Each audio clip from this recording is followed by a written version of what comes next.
Just like that, we made it to the final round. The 450 class championship is already wrapped up.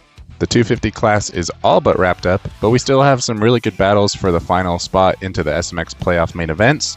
There's also a lot of injury updates to go over, and there's still a lot to talk about, so let's get into it. Starting off with our injury updates in the 250 class, we did have a pretty gnarly crash out of Michael Mosiman last week. He is going to be out. He was already dealing with a twisted up ankle. It looks like he may have took a handlebar to the face, but either way he did suffer a concussion as well as some contusions, and he did have to get some stitches under his eye. It sounds like he does plan on returning soon. Maybe we'll see him for the SMX playoffs, but he's definitely not going to be racing this week.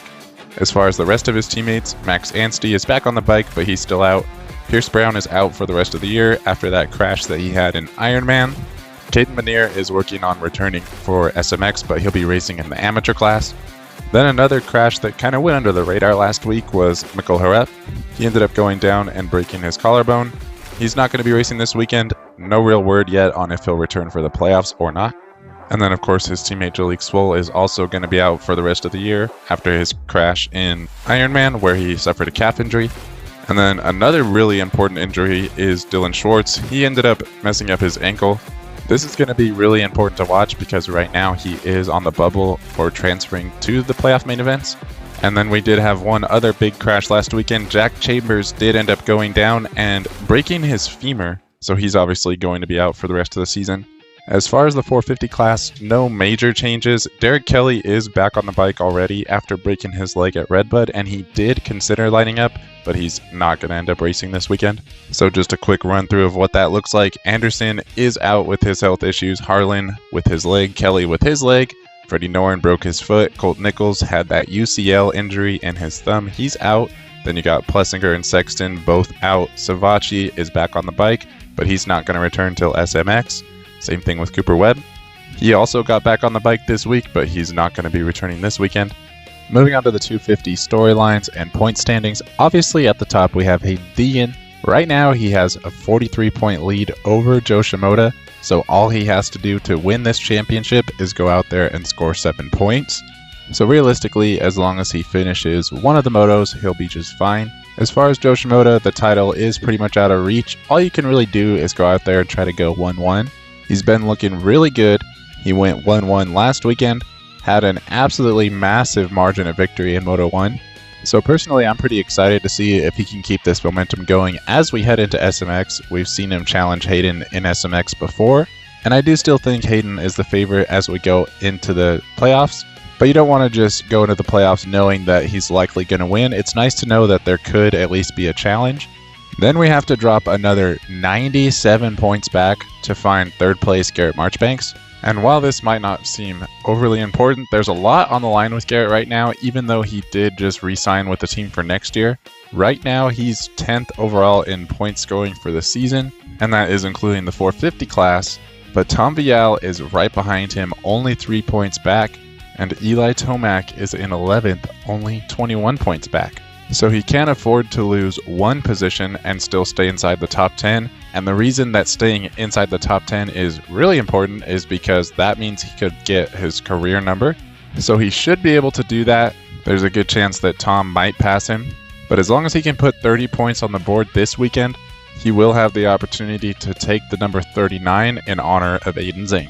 Looking at his results last weekend, he did struggle a little bit with the 6th place overall, and he still scored 34 points. So it's definitely looking plausible. He just has to get through the motos.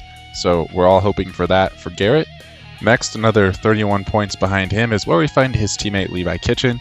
I'm not really sure what's going on with Levi right now. He went 10-10 for 10th overall last weekend, and he did win that race last year. So personally, I was hoping for a little bit better results. He was looking like the premier guy in that team for a while, and probably the next 250 guy that was going to challenge everybody other than Hayden Deegan.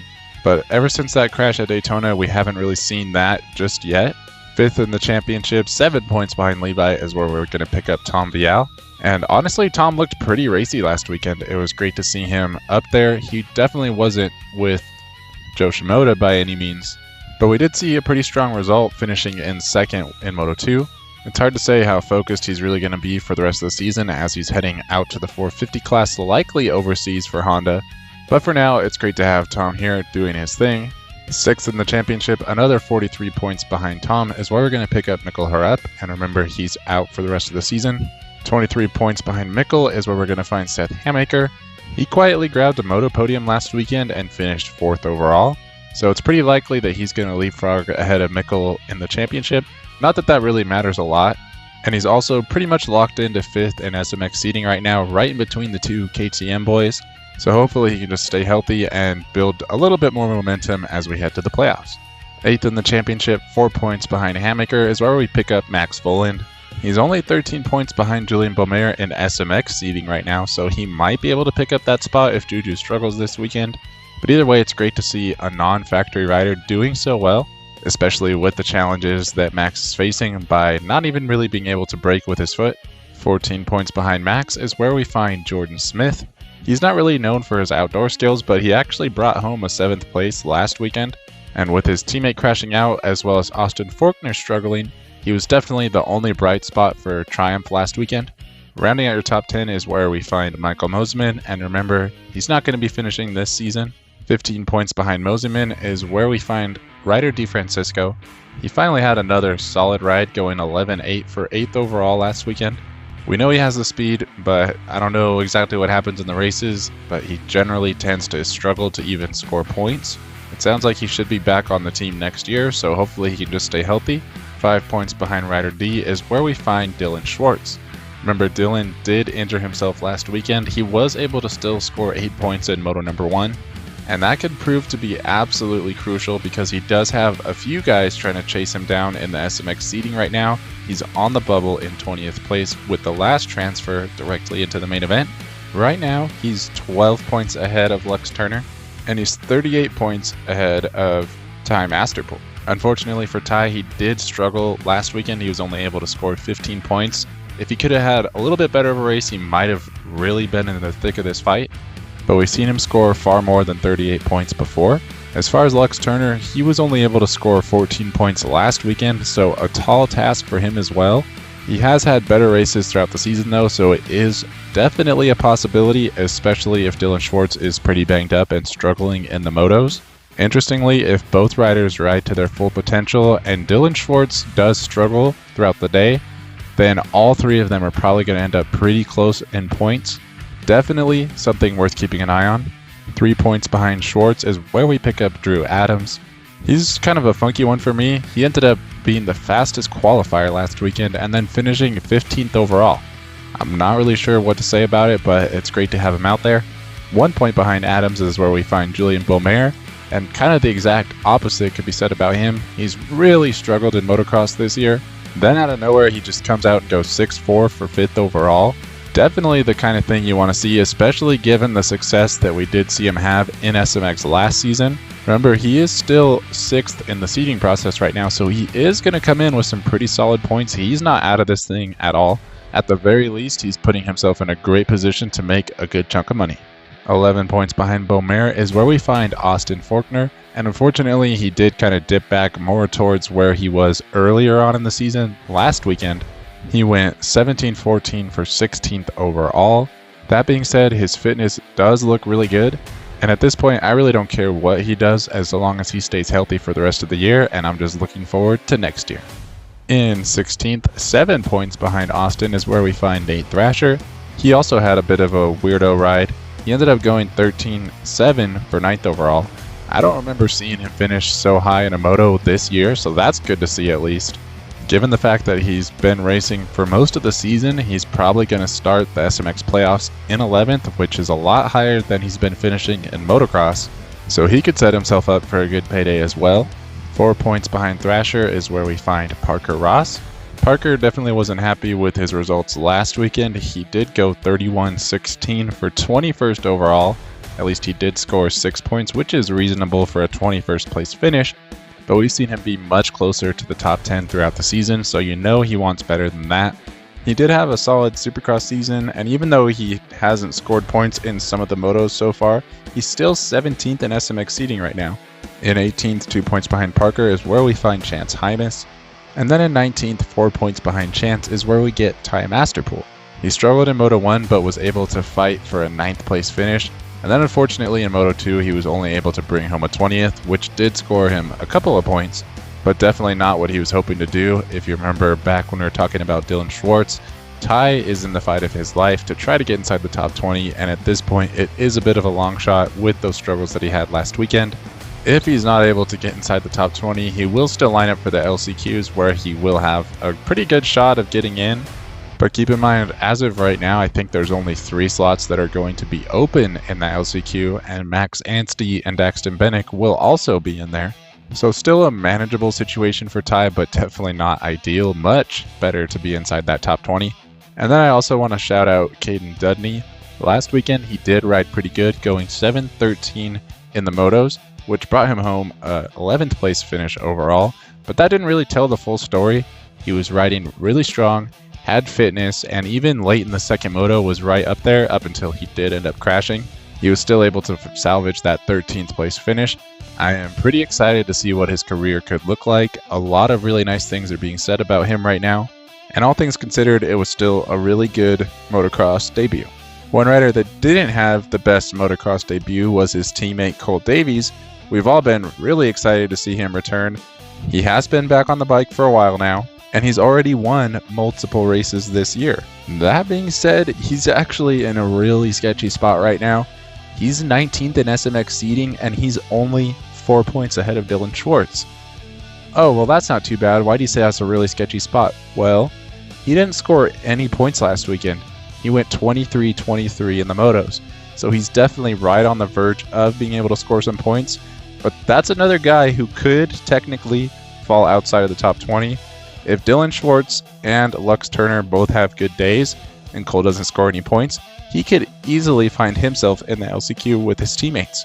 With that being said, I would not be surprised at all if he comes out here and is much closer to the top 15 this weekend and easily makes his way into the top 20, but it definitely wasn't the motocross debut that I was expecting.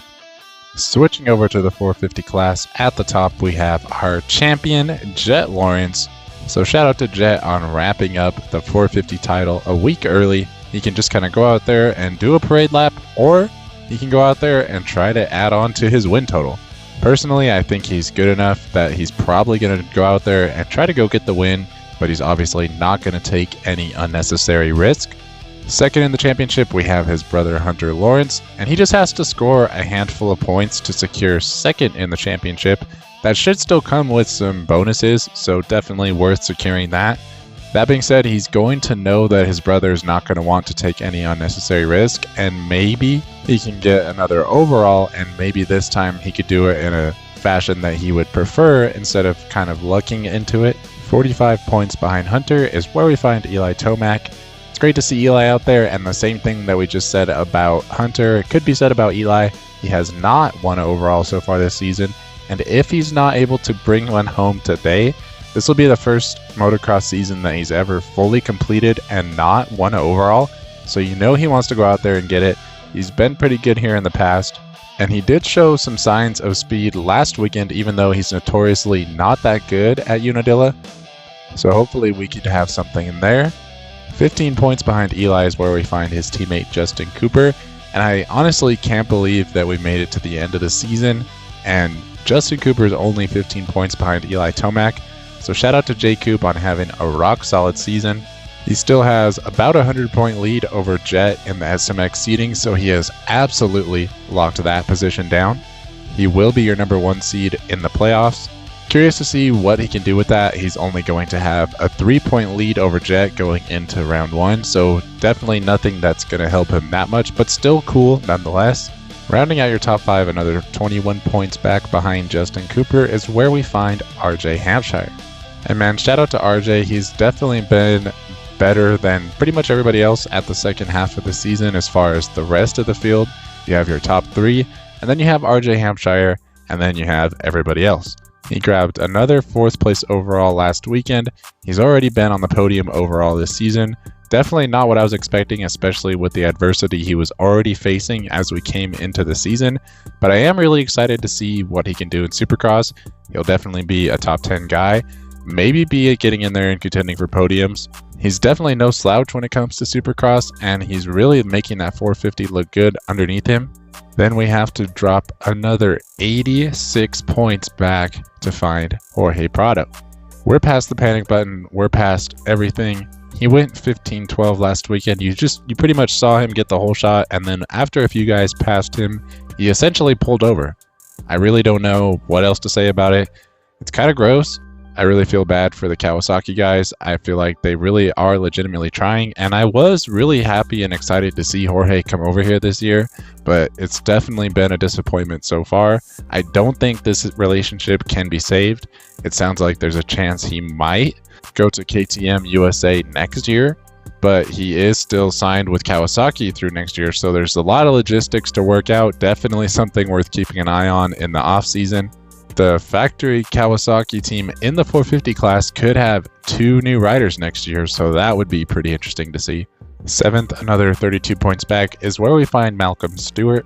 He actually brought home a solid 7th place overall last weekend, right behind Dylan Ferrandis, so shout out to him for just stacking his points and doing his thing. 5 points behind him is where we find Aaron Plessinger. Then another 25 points back is where we find Valentin Guillot. He actually had a really good ride last weekend, bringing home a top 10 overall and just outscoring Cody Schock, which is really important, as we'll talk about a little bit more once we get to Cody Schock. But if he can ride just a little bit better this weekend and score 3 more points than he did last weekend, he'll actually leapfrog ahead of Aaron Plessinger and finish 8th in the championship. Rounding out your top 10, 14 points behind Valentin, is where we find Justin Barcia. Barcia actually tied with Malcolm last weekend, but didn't quite finish as strong in Moto 2, so he did finish in 8th overall. Nonetheless, great to have Barcia out there. Sounds like he's still working on finalizing things with Ducati, but that is where he's planning on going next year. He will likely be teammates with Dylan Ferrandis over there, so that should be an interesting pairing. 2 pretty different types of riders over there. Then only 2 points behind Barcia is where we pick up Cody Schock. He finished in 11th overall last weekend, like I said, just being outscored by Valentin Guillot. Right now, he is the odd man out in what is essentially a 4-way battle for the final transfer spot into the SMX main events. He's only 8 points behind Valentin Guillot, but as we just saw, that is quite a bit when you're both finishing in the same area. He's 11 points behind Mitchell Harrison, but he did outscore Mitchell by 5 points last weekend, so he's definitely in danger as well. And the last guy who is in danger is going to be Justin Hill, and he's only 23 points ahead of Cody right now. Keep in mind, Cody did just score 21 points last weekend, so if he can come out here and score 24 points this weekend, all of this doesn't really matter because he will leapfrog ahead of Justin Hill, and that will secure him into the top 20. So realistically, Cody has 3 ways of getting into the top 20. They're all going to be a bit of a long shot. He can either score 24 points, which he has done before this season, or he can hope that either Mitchell Harrison or Valentin Guillot has an off moto where they don't score quite as many points as they usually do, and he's able to have 2 solid finishes, and that could get him in as well. 12th and 13th in the championship is where we find Cooper Webb and Chase Sexton. And then in 14th is where we find Harry Koulas. He actually did score 2 points in Moto 1, but then I believe he did not start Moto number 2, so I'm not sure exactly what's going on with him right now. He was working his way towards the top 20 along with Cody Schock, but after last weekend, he's definitely out of that. 8 points behind Koulas is where we find Benoit Petrel. He didn't really do all that great last weekend. He was able to grab a 13th in Moto 2, which was decent, but nothing like what we saw at the start of the season. I'd love to know more about what's going on with him, if he's going to stay with the team or race the SMX LCQs, but I'm really not sure right now. As long as he scores a few points this weekend, he will leapfrog ahead of the Beta Boys, and he'll be 23rd in the seeding process as we head into the playoffs. Another 7 points behind him is where we find Joey Savacci. Now, he did have a solid Supercross season. I think he missed 2 rounds technically, 1 to injury and 1 he just didn't qualify. But other than that, he was really solid in Supercross, so he's still well up in there in the playoff seeding. He is expected to return for SMX. He's back on the bike, so I'm excited for that. 7 points behind Joey is where we find Mitchell Harrison. And I got to give a shout out to Mitchell Harrison. I really did not think he would be able to do all this. He came out here and he's already scored 117 points just in motocross. Keep in mind that his motocross season started off pretty bad. didn't score any points at the opener, and as he lined up for round number 4, he only had 16 points to his name, so he was inside the top 20 in SMX seeding, but it did not look promising for him to keep that. I know it had been a long time since he had raced motocross, and to me, it just didn't look very good. So the fact that he's been able to turn it around, score multiple top 10 overalls this season, and essentially it looks like he's going to race his way into the top 20, he definitely earned his place in that main event. He likely doesn't need to be concerned about what Cody Schock is doing because he's only 12 points behind Justin Hill, and he scored 16 points last weekend even though he had a bit of a mediocre ride compared to how he's been doing. So really all he needs to do is go out there, make sure he finishes in the top 15, and he'll be just fine regardless of what anybody else does. Awesome job, Mitchell. Love to see it. A few points behind him in 18th is where we find Jason Anderson, and then in 19th we find Lorenzo Locurcio. I feel like guys like Lorenzo really don't get enough of the spotlight. He's out here running his own race team, scoring top 15 finishes in motocross. He's been really close to the top 10 this season. He is going to be eligible for the SMX LCQs as well, so I'm curious to see what he does with that. Then I also want to shout out a few of the top guys who are not up there in the points, first being Dylan Ferrandis. He was not that far off from being able to bring home a top 5 overall finish. He finished in 6th overall behind Justin Cooper last weekend. He looks really solid. It's great to have him back out here. The speculation early on was that he wouldn't even race any pro motocross, so it's great to see him get a few gate drops as we head into SMX. It might make all the difference in the world because right now he's 15th in SMX seeding. If he had not returned, he'd be back in 18th, but even this weekend, he has the potential to likely jump up to 12th in the seeding process. He's only a few points behind Jorge Prado, which he's likely going to outscore, and he's within 23 points of Joey Savacci as well as Jason Anderson. And he's been scoring points near the 30 mark each weekend. So he'll likely leapfrog ahead of Savacci, Anderson, and Prado in the seeding process. Listening to him talk in interviews, he said that he really didn't need to come back and that he was not worried about SMX seeding, but the fact that he did is likely going to earn him another 7 or 8 points as they head to the playoffs. And then of course we got to give a shout out to Ken Roxon. He was able to go out there and look really solid in Moto 1 and get a top 5 finish. Unfortunately, he did not score any points in Moto 2, which ended up scoring him a 13th place overall finish, but nonetheless, he looked really good right out of the gate. He's only going to get healthier and stronger as long as he doesn't have any setbacks, and the SMX races are significantly shorter, so I do expect him to be a contender as we head towards the playoffs, but either way, it's great to have Ken back out there. As far as the weather this week, things are looking pretty solid. It's going to be in the high 70s, low 80s, so really not that bad considering it's summertime. There's a couple things worth noting on the schedule this weekend. 450s are going to be kicking off first at 1 o'clock Eastern. There's also going to be the WMX Moto 3 in between 250 Moto 1 and 450 Moto 2, so you guys can look forward to that if you enjoy those races. As far as Race Day Live, that's going to kick off at 10 Eastern, and the track itself is the good old Budds Creek with the iconic Henry's Hill on it. Lots of great battles throughout the years, but if you guys are interested, at the end of this video I actually threw in a special video that I produced about Budds Creek in 2003. It's not very long, hopefully you guys enjoy that. But now let's go ahead and get into some rider statistics. Before we get into the 450 class and some of the fantasy stuff, a couple of 250 things I thought were worth noting is that Hayden Deegan essentially just needs to get 15th in Moto number 1 to wrap up the title. As I mentioned earlier, he just needs a few points to be able to wrap it up. And then another little fun stat is that this is actually one of Austin Forkner's best tracks. He's never been outside the top 5 overall here. Now we did see him struggle a bit last weekend, but we've also seen him look pretty good, so hopefully he can actually come out swinging and finish off the season strong. As far as the 450 class, one thing I thought was worth noting is that Hunter actually did get a Moto win here last year, even though he got second in Moto 2, so he didn't win the overall, but he has had some success here in the past. Also, this is where RJ Hampshire got his first ever career win, and this is where half of his career overall wins have come from. Also, another little sleeper statistic is that Malcolm Stewart did finish 4th here last year, which is by far one of his best motocross results. So as far as setting your top 5 for fantasy purposes, obviously last weekend Jet went 1-1. It's hard to bet against him. He is undefeated here. The pressure is off. He does seem to want to go after as many wins as he can. So to me, he is the best pick this weekend. Hunter went 2-2 last weekend. If anyone's going to beat Jet, it's probably Hunter. But Eli Tomac is sitting right back there, very motivated, like we talked about earlier.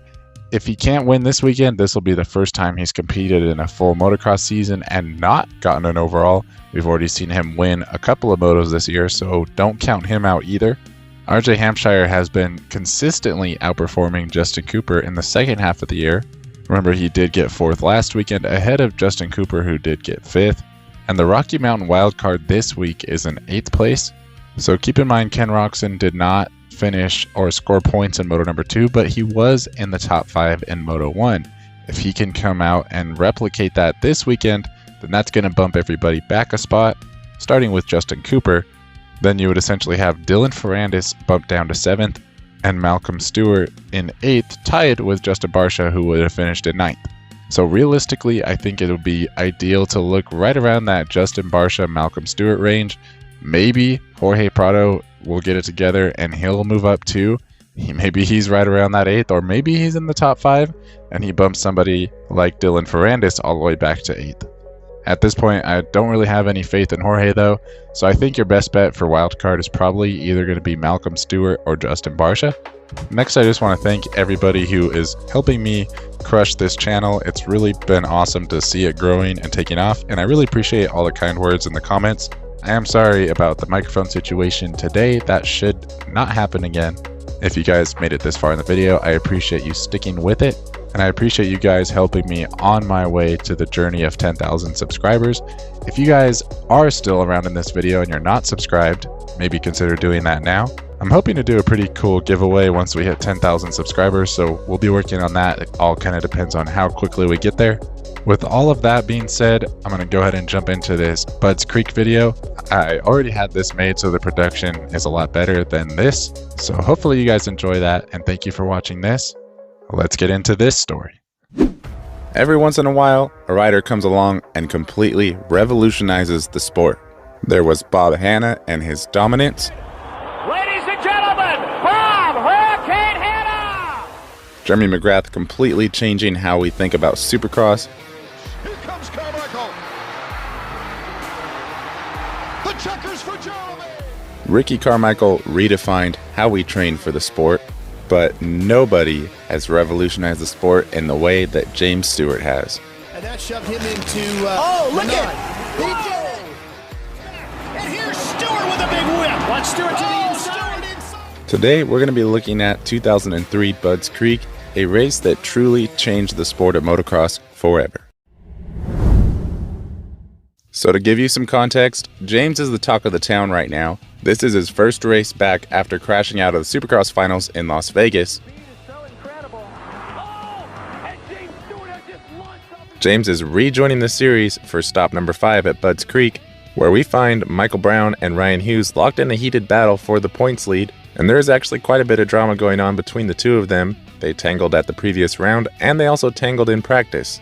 Hughes ended up being injured and unable to compete due to the contact from Brown in practice, and all of that drama was still overshadowed by the fact that James Stewart was returning to the series. Everybody got to see James come out and dominate the year before in his rookie pro motocross season, and he not only put on some spectacular rides, but he was also your champion at the end of the year. So everyone's excited to have this spectacular rider back, the defending champion, and we're all curious to see exactly what he can do after returning so quickly from such a hard crash. Listening to James talk, you could tell that he didn't want to underestimate anybody, but that he also had a high level of confidence even though it was his first race back. Realistically, I can just, race, win motos and let the points set themselves out and sort themselves out. And, I'm going to just try to go out there and win as many motos as I can and just try to start where I left at. And hopefully that's not on the ground, but we'll see when we get out there. As the riders lined up for Moto number 1, things looked a bit different this year as the promoter Jonathan Beasley had decided to run the track in the opposite direction. This was especially significant because that meant you would be ascending the iconic Henry Hill instead of descending it. Either way, as the gate dropped, James Stewart was off to a pretty good start, and before you knew it, he had a massive lead going. The fans seemed to be thoroughly enjoying the display that James was putting on, but if only they knew what was to come next. Stewart ended up cruising in for the win in his first moto back, and he did it with a massive 47-second lead over Grant Langston in second. James Stewart doesn't miss a beat, picks up the victory here in moto number 1. Welcome back, Bubba. It was clear to see that the champ was back, and some were even speculating that he might even still be in the championship fight.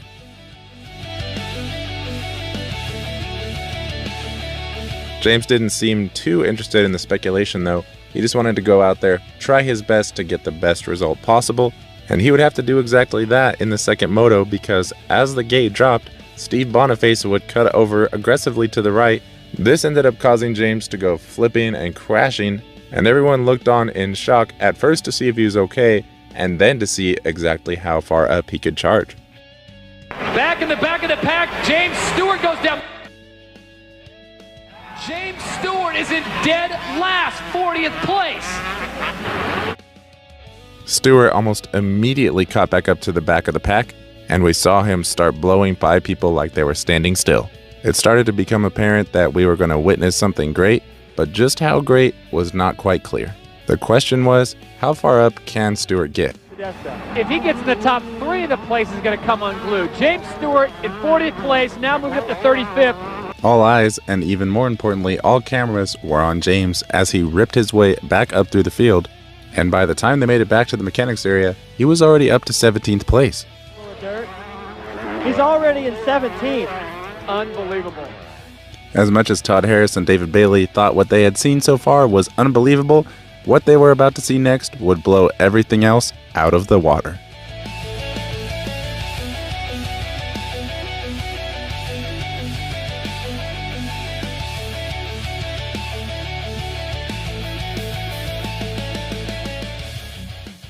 James continued making flawless passes lap after lap on a track that other riders had described as hard to pass on.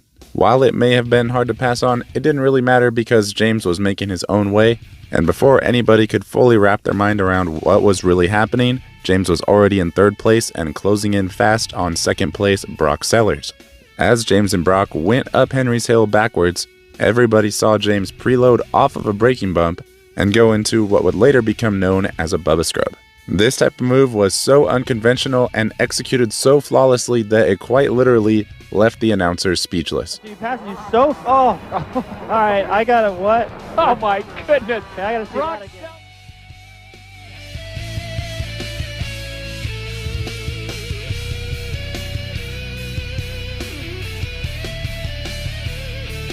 You know what? I don't even remember what I was saying. When he laid it over off of that jump, Look at that. okay, there's another one. Thankfully, photographer Chris Tedesco had made the trek up Henry's Hill. He was locked in on James, and he ended up capturing this epic shot.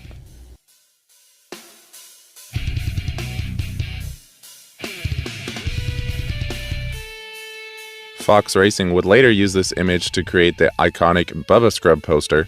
It's also worth noting that this is not the first time that James ever attempted to do a scrub, but this was the first time he did one like this in the spotlight. The crash off the start, combined with his incredible bike skill and confidence, created the perfect storm for this iconic clip of James pitching it sideways over Henry's Hill. The story doesn't end here though. James continued his march forward and began trying to track down the race leader, Ivan Tedesco, the brother of the man who captured the image that we just saw. Your leader, number 259, James Bubba Stewart, who was in 40th. I say again, was in 40th, is now in second place, and Ivan Tedesco has got a tall order ahead of him. Ivan did his best to hold off James as long as he could, but it began to become clear that he was going to be passed by James. It was just a matter of when. What was not as clear at this moment was the huge impact that the scrub that James had just done would have not only on the championship later on this season, but just in the sport in general. As James began to close in on the rear wheel of Ivan, he eventually squared him up and cut under him in one of the tighter corners, and the crowd absolutely loved it. Unbelievable. James Bubba Stewart is your leader. I think Ivan had to know that was coming. You know, he can't be mad. Now the crowd's making noise first. As James started off on the final lap, the reality of what he had just accomplished began to set in. The fact that he came from pretty much dead last to first was still overshadowing the scrub that he did in the race at this moment, but it wouldn't be that way for much longer. They've just seen, perhaps, something that's never going to be done again. Well, in a highly competitive class like this, your winner from last to first, James Bubba Stewart. Welcome back to the circuit, Mr. Stewart. James would end up finishing the day with 1-1 scores, and he would even record the fastest lap time of the day. He was half a second faster than any other rider, even the fastest 250 rider that day, Ricky Carmichael. After the race, other riders began to see the videos and the picture of James's scrub, and it became apparent that if you wanted to be competitive, not only should you learn it, but you were going to have to learn it if you wanted to keep up with James. The impact of this scrub would be felt as soon as the Washougal round of this championship, as we saw championship points leader Michael Brown going down after clipping his front wheel while trying to scrub the approach to Horsepower Hill. You could argue that Brown probably felt the pressure of both Langston and Hughes closing back in on him in the points, and that he thought it was necessary to try to push the limits. As a result of that, he did mess up on a scrub, he went down, and interestingly enough, as he was trying to get off of the track, he was hit by Ryan Hughes, the same rider that he took out of the series earlier that year by running into him, and what ultimately ended up happening is Brown was knocked out of the series with an injured shoulder. While you could argue that poor flagging caused Hughes to hit Brown, I would argue that Brown feeling like he needed to scrub put him on the ground in the first place. Brown stands up, and look at that, just cold cocks him. Brian Hughes had nowhere to go. Brownie was trying to get out of the way, and Hughes just came over that blind hill. While I would agree that the flagger definitely could have done a much better job, I do also think it's interesting that this probably never happens if Michael Brown didn't even know to try to scrub that jump. James would finish off the season strong, going undefeated in every single moto that year, and he eventually climbed his way all the way to third in the points, only 30 points behind eventual championship winner Grant Langston, even though when he started the season he was at a 154-point deficit. Over the years, we saw James perfect the scrub, and we quickly saw more and more riders doing their version of the scrub.